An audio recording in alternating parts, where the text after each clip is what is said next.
Vamos lá? Falamos da indisponibilidade, mas só mencionei, não expliquei nada. Então, depois da supremacia, lembra, supremacia dá o quê? Prerrogativas.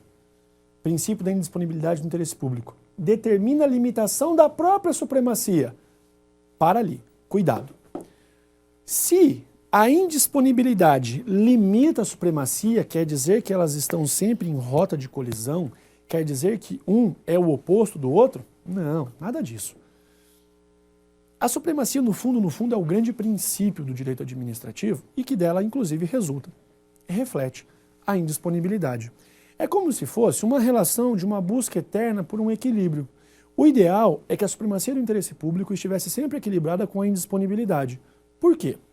Já que o interesse público é supremo, não pode o administrador dispor dele. Por isso que ele é indisponível.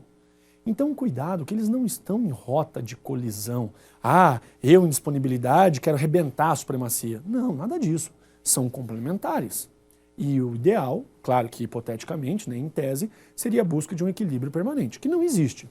Mas, de qualquer forma, enquanto a supremacia concede ao administrador prerrogativas, a indisponibilidade impõe limitações ao agir estatal. Então, se o administrador abandonar o interesse público em benefício do interesse privado, no mínimo o ato é ilegal. O administrador, ele não pode dispor do interesse público. Nosso interesse, o interesse da sociedade, não está disponível. Ah, faça o que eu bem quiser. Veja, se vigora a indisponibilidade, no Brasil já é do jeito que está, imagina se não vigorasse. Então lembra, a indisponibilidade impõe limitações. Cuidado que a FCC troca essas informações. Troca a supremacia com a limitação, enquanto supremacia do interesse público, prerrogativas e indisponibilidade com as suas limitações, tá bom? Existe alguma flexibilização do princípio da indisponibilidade do interesse público? Existe. Existe uma clássica.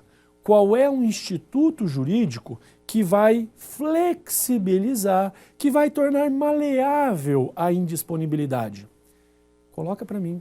Ver artigo 23A. 23A da Lei de Serviços Públicos. Anota lá. Ver artigo 23A da Lei 8987 de 95. É a Lei Geral de Serviços Públicos, né, das concessões e permissões de serviços públicos. Olha o que diz.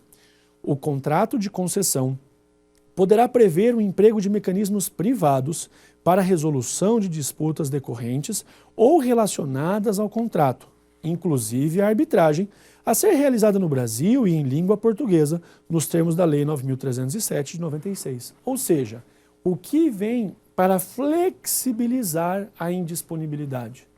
A aplicação da arbitragem. A arbitragem, como nós temos o exemplo aqui do 23A, flexibiliza o princípio da indisponibilidade do interesse público. Nem tudo será resolvido só pelo judiciário. Eu tenho a possibilidade da arbitragem. Vamos na sequência.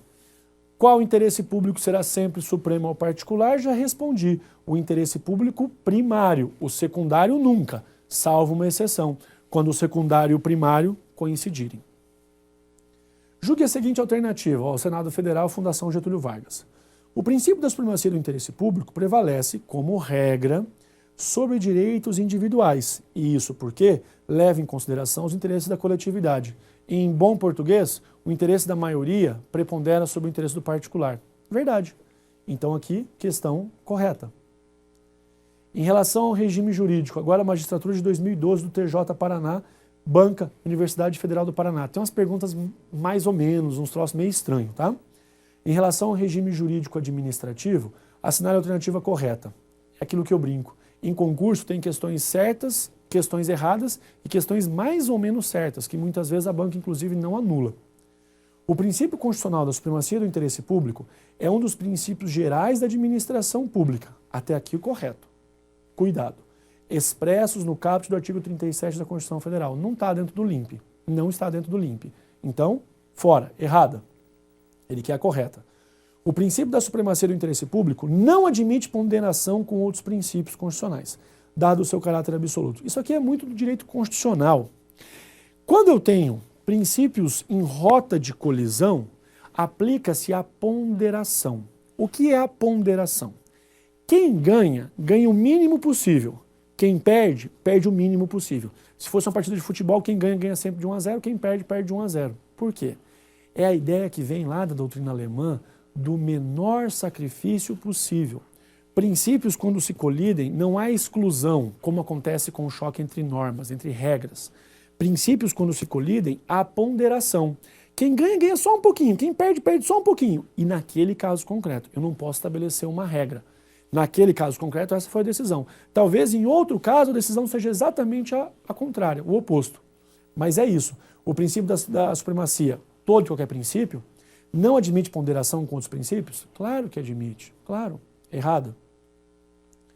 A supremacia do interesse público é princípio oposto ao da indisponibilidade dos interesses públicos pela administração. Dá vontade de marcar que está certa, né?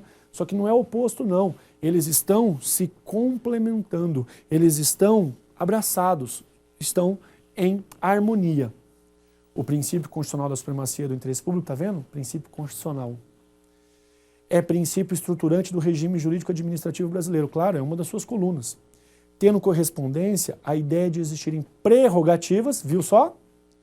Especiais aos atos administrativos, o que é típico do sistema do civil law. É o oposto, né, ao common law. É isso mesmo. Percebeu que a questão fala de princípio constitucional? Qual que foi a justificativa da banca? Não disse princípio constitucional expresso. A proporcionalidade e razoabilidade também são princípios constitucionais implícitos no sistema da Constituição Federal. Tá certo. Questão aqui, letra D de dado. Princípio do devido processo legal. Maravilha, larga tudo, vamos dar uma relaxada, não é?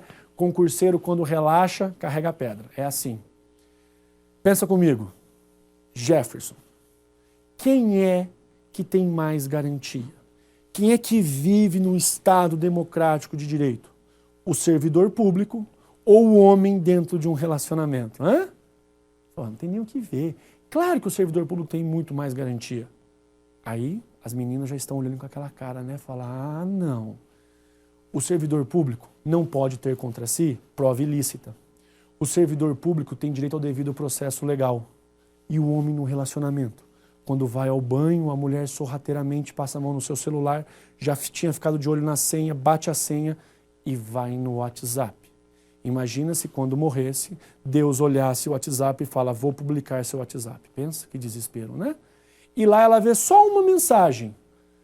TB, também te quero. Quem manda a mensagem? Ferzinha. Ah, casa caiu. House is down. Imagina que num Estado democrático de direito, ela deveria chegar, esperar você sair do banho e falar, amor, há uma mensagem estranha no seu celular.